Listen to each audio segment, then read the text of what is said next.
well before Mr. Trump's speech on January 6th.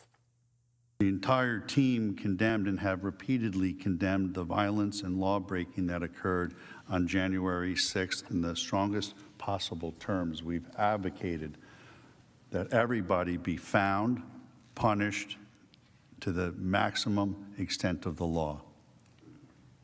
Yet the question before us is not whether there was a violent insurrection of the Capitol.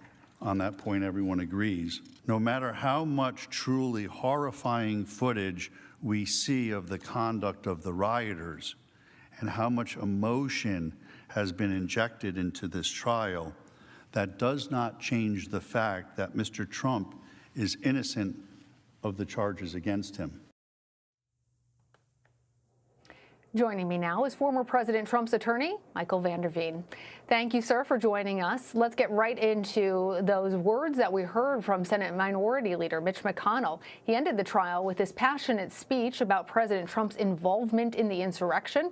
During it, he said that the former president is still liable for everything he did during his period in office. Are you expecting to face more charges against Mr. Trump in the near future, and do you anticipate being part of that defense? No, that's just political rhetoric, and I was hopeful that something would come out of this, that the political rhetoric would stop out of Washington, D.C., but I guess apparently it hasn't. Were you, though, surprised to hear those words coming from the leader of the Republican Party in the Senate? I'm not surprised to hear a politician say anything at all.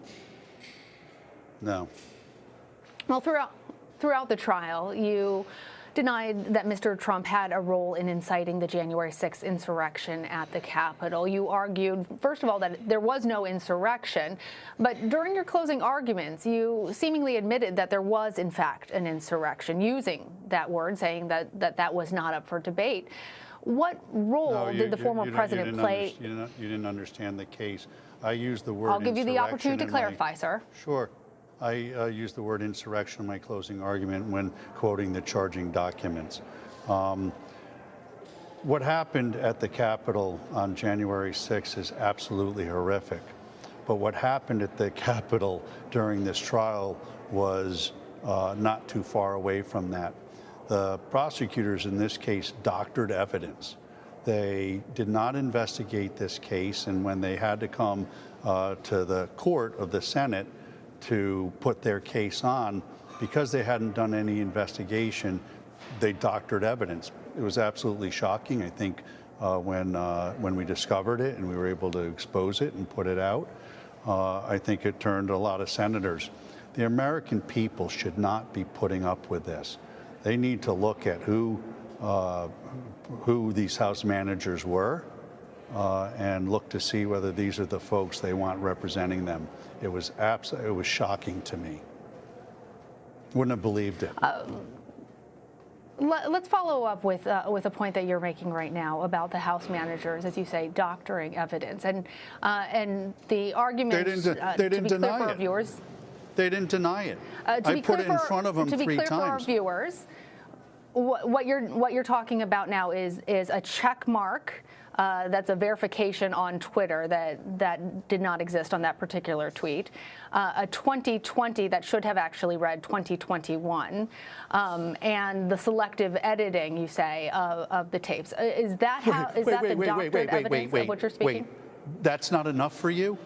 That's not enough for you? Wait. No, sir, no. I'm trying. Listen, I am not a juror in this trial. What I'm trying to be clear for our viewers is what you're referring to, because not everybody has been following. It's not okay. Not everybody, to doctor sir, a little bit of evidence. Respectfully. I have not said it is. I have not said it is okay. Ma'am, your question is I want to be clear for our viewers. Listen, what has to happen is I want to be clear for our viewers about what exactly you're saying when you say doctored evidence. The media has to start telling the right story in this country.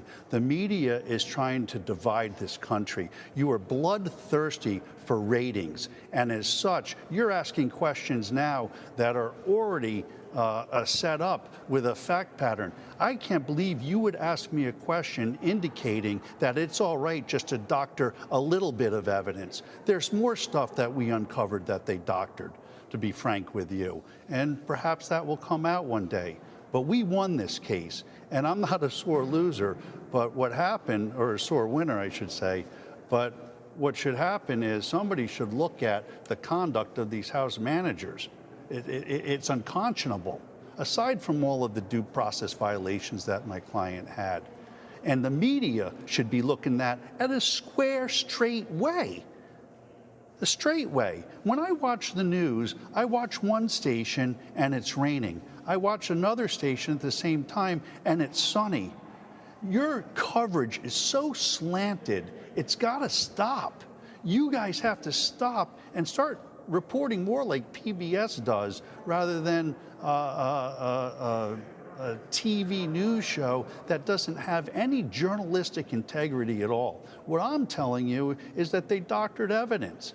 And I believe your question says, well, it's only a Twitter check and changing a year of a date here. They switched the date of a Twitter a year to try to connect it to this case. That's not a small thing, ma'am. The other thing they did is they put a check mark on something to make it look like it was a validated account when it wasn't.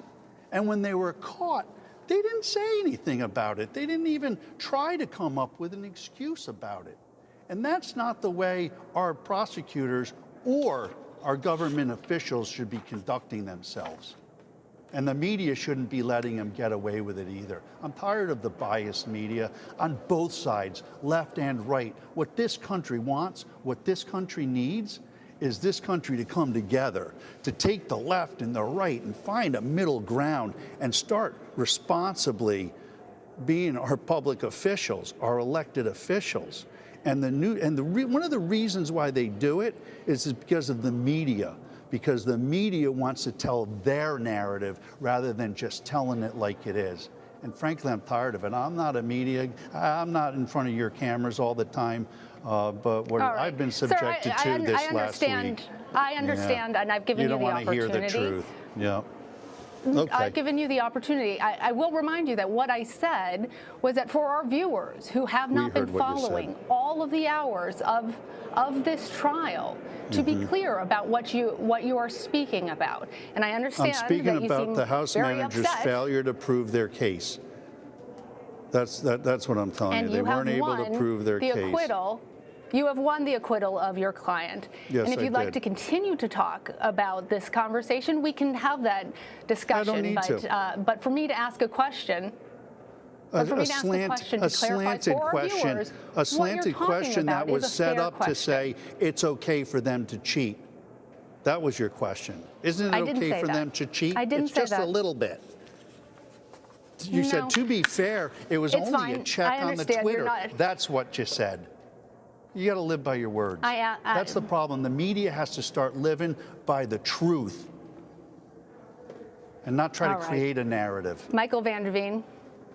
Yep. Thank you for joining us. I do appreciate. Yep. Okay. I see you taking off your microphone now. That was President Trump's defense attorney, Michael Vander Veen.